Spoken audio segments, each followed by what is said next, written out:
The White House showdown that shook the world. What happens when two world leaders collide in a high-stakes confrontation?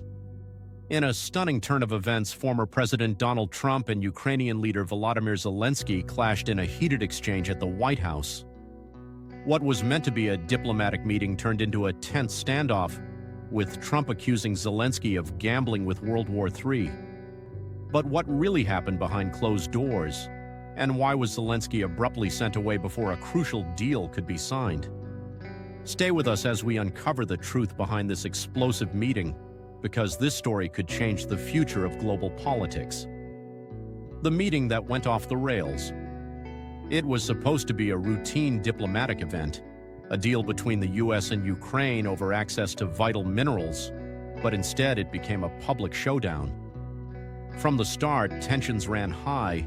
Trump made it clear Zelensky needed to strike a peace deal with Russia or US support would be on the line.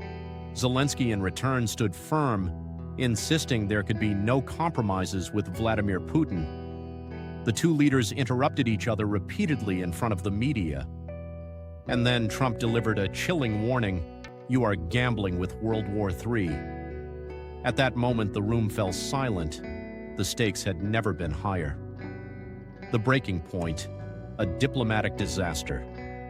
The conflict escalated when Vice President J.D. Vance backed Trump, bluntly telling Zelensky that diplomacy was the only way forward.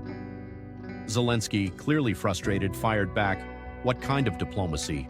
a direct reference to past failed negotiations with Russia. Tensions hit a breaking point when Trump and Vance accused Zelensky of being ungrateful for the years of U.S. military and financial aid. Trump's message was clear: the U.S. was not Ukraine's pawn. And just like that, the meeting ended abruptly. Zelensky was escorted out of the White House before the deal was even signed.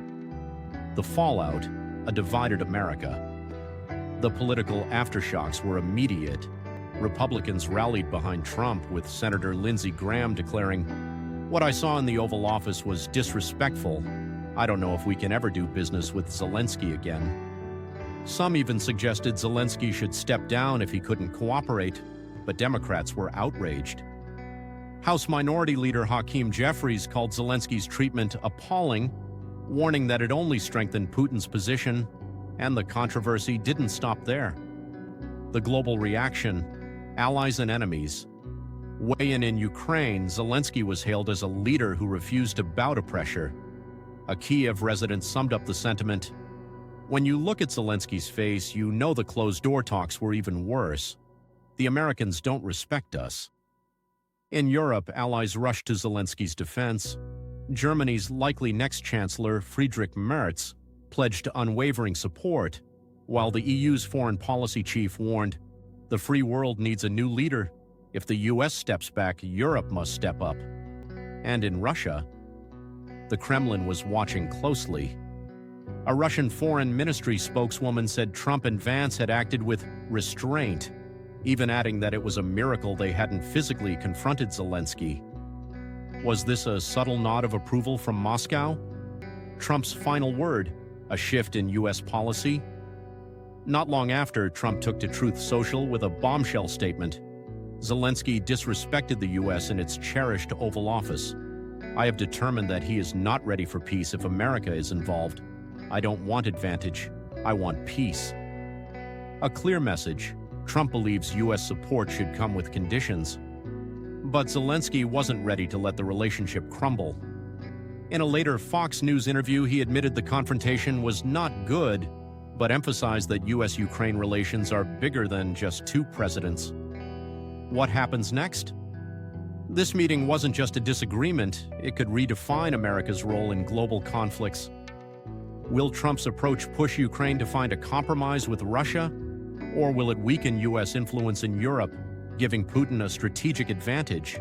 And more importantly, is this the beginning of a major shift in global power? Let us know what you think in the comments below. Should the US continue backing Ukraine unconditionally, or is it time to rethink the strategy? And if you found this breakdown eye-opening, don't forget to like, subscribe, and hit the bell icon, because we're bringing you more deep dives into the stories that shape our world. Stay informed, Stay ahead. See you in the next one.